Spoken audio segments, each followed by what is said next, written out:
Right మరొక breaking news చూస్తున్న వేములవాడ శ్రీ రాజరాజేశ్వర స్వామివారిని మంత్రి సీతక్క దర్శించుకున్నారు. ఆలయానికి విచ్చేసిన మంత్రికి పూర్ణ కుంభంతో ఆలయ అర్చకులు స్వాగతం పలికారు. ఈ నేపథ్యంలో కేటీఆర్ పై మంత్రి సీతక్క విమర్శలు గుప్పించారు. విధ్వంసం రాజకీయాలకు కేటీఆర్ పాల్పడుతున్నారంటూ ఆరోపించారామె. ఇక బీఆర్ఎస్ అగ్రనేతల అహంకారమే ఆ పార్టీ ఓటమికి కారణమన్నారామె. కేటీఆర్ బుద్ధిగా ప్రతిపక్ష హోదాలో పనిచేస్తే ప్రజలు గుర్తిస్తారని, లేదంటే మిమ్మల్ని ఎప్పటికీ ప్రజలు తిరస్కరిస్తూనే ఉంటారని కూడా హితవు పలికారు మంత్రి సీతక్క.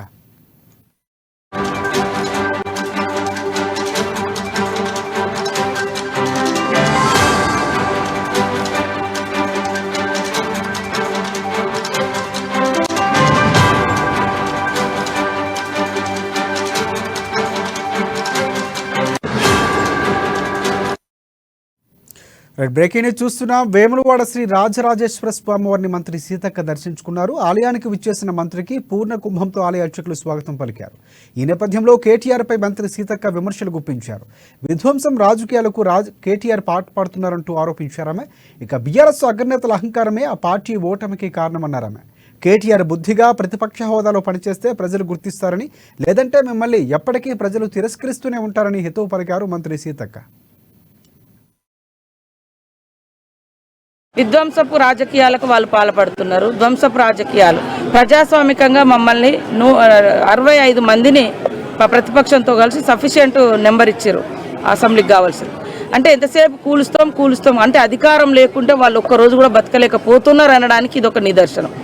అంటే ముఖ్యమంత్రి గారు అధికారం ఉంటే తప్ప బయటికి ప్రజలకు, అంటే గతంలో ఆయన కేసీఆర్ గారు ముఖ్యమంత్రిగా ఉంటే తప్ప బయటికి రాడు అనేది వాళ్ళు గత 9 సంవత్సరాలుగా గడిలలో ఉండి పరిపాలించారు. ఇప్పుడు కూడా అధికారం లేదు కాబట్టి కనీసము అసెంబ్లీకి వచ్చి వారు ఎమ్మెల్యేగా కూడా ప్రమాణం చేయలేకపోతున్నారు. అంటే ప్రజాస్వామ్యాన్ని ఎడి తీసుకుపోతున్నారు. రాష్ట్ర ప్రజలు ఆలోచించాలి. అంటే అక్రమంగా దొడ్డదారులు ఏదో ముఖ్యమంత్రులు అవుతామని ప్రజలు ఇచ్చిన మ్యాండేట్ మాకు. దాన్ని అట్లా మాట్లాడడం అనేది కొద్దిగా మైండ్ ఉండాలి, మెదడు ఉండాలి. వాళ్ళకి 63 సీట్లే, వాళ్ళకంటే 1 సీటుతో మేము 2 సీట్లతో మేము అదనంగా ఉన్నాం. మరి అదే అంటున్నా, ఇంత నీచపు కుళ్ళు రాజకీయాలు ఎందుకు? ప్రజలు ఇష్టంతో గెలిపిస్తారు కాబట్టి వాళ్ళు చేసే అటువంటి ఈ దుర్మార్గపు ప్రయత్నాలను తిప్పికొట్టే ప్రజలు మా పక్షాన 60 నెంబర్ మాది 65 సఫిషియెంట్ నెంబర్ ఇచ్చారు. ఇంకా దాంట్లో ఏముంటుంది? మీలాంటి వాళ్ళు అర్థం చేసుకోవాలి. ఎందుకు ఈ కుహాలము, ఈ కుతూహలము, ఈ దుర్బుద్ధి ఎందుకు పుడుతుంది మీకు? ఈ దేవుళ్ళే వాళ్ళకు పనిష్మెంట్ ఇచ్చారు, ఇంకా ఇస్తారు కూడా. అంటే సోషల్ మీడియాలో కూడా ఎవరో ఒకరిద్దరు తప్పుడు కూతలు కూస్తే ప్రజలు అర్థం చేసుకుంటారు. కానీ చేసిన పనిని సోషల్ మీడియాలో పెట్టుకుంటే అది ఫ్యాక్ట్ కనబడుతుంది. నేను లేని మాట అన్నాను అనుకో, నేను అన్నది తప్ప రైట్ అని ప్రజలు ఆలోచిస్తారు. కొద్దిసేపు కన్ఫ్యూజన్ ఉంటారు కావచ్చు, కన్ఫ్యూజ్ చేస్తారు కావచ్చు. జనరల్గా జరిగిన యాక్ట్ను పనిని ప్రజల ముందు పెడితే ప్రజలు అర్థం చేసుకుంటారు.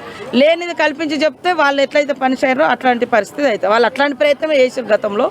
ఇప్పుడు కూడా వాళ్ళు ఏదో చేయాలనుకుంటారు. ఎందుకంత 5 సంవత్సరాలకు అవకాశం ఇచ్చిర్రు. మీరేం కష్టపడ్డరని, మరి ఏం చేశారని బిల్లులు, ఇప్పుడు బిల్లుల గురించి అడిగిన 1000 బిల్లులు పెండింగ్లో పెట్టిర్రు. ఎవరికి జీతాలు కూడా ఇవ్వలేదు, బిల్లులు ఇవ్వలేదు. వాళ్ళకి నచ్చిన పని చేసుకున్నారు. ప్రజలకు నచ్చిన పని చేయలేదు కాబట్టి ప్రజలు వాళ్ళని ఇంటికి పంపారు. మేము మంచిగా చేయనప్పుడు మమ్మల్ని పంపుతారు. మీరెందుకు దొడ్డదారిన రావాలి? దొంగ వ్యవహారాలు ఎందుకు అని అంటున్నా. బుద్ధిగా పనిచేయి, ప్రతిపక్షంగా నీకు ప్రతిపక్ష హోదా ఇచ్చారు, ప్రతిపక్షంగా పనిచేయి, నిర్మాణాత్మక ప్రతిపక్షంగా ఉండండి. ప్రజలు మీ ప్రతిపక్ష పాత్రను హర్షించినప్పుడు, మీకు ఎప్పుడైనా అవకాశం వచ్చినప్పుడు స్ట్రేట్ ఫార్వర్డ్గా ప్రజాస్వామికయుతంగా రావాలి తప్ప దొడ్డదారిన ప్రభుత్వాలను కూల్చే కుట్రలు మానుకోండి అని చెప్తాం. మేము ప్రభుత్వం వచ్చిన కాంచి ప్రజా సంక్షేమం కోసమే పాటుపడుతున్నాం. ఎక్కడ కూడా మా సొంత కట్టడాల కోసమో, సొంత వెహికల్ల కోసమో, సొంత వాటి కోసం రూపాయి కూడా మా సొంత అవసరాల కోసం ఇష్టానుసారంగా ఖర్చు పెట్టలే. వారు లక్షల కోట్ల అప్పులు తెచ్చి తమకు ఇష్టమున్న కట్టడాలు, ఇష్టమున్న జీవితాన్ని గత ప్రభుత్వం అనుభవించింది. మా సీఎం గారు కూడా అట్లాంటిది లేదు, మేమెవరం కూడా అట్లా చేయడం లేదు. ఉన్నదంతా కూడా ప్రజలకు ఇవ్వడానికే, ప్రజలకు దగ్గరికి రావడానికి. ఒక్క బస్సు, ఉచిత బస్సు పెడితే ఎంత కడుపు మండుతుందో వాళ్ళకు తెలుసు. ఆటో వాళ్ళని రెచ్చగొట్టుడు, ఆటో వాళ్ళకు కూడా చెప్పిన వాళ్ళనే.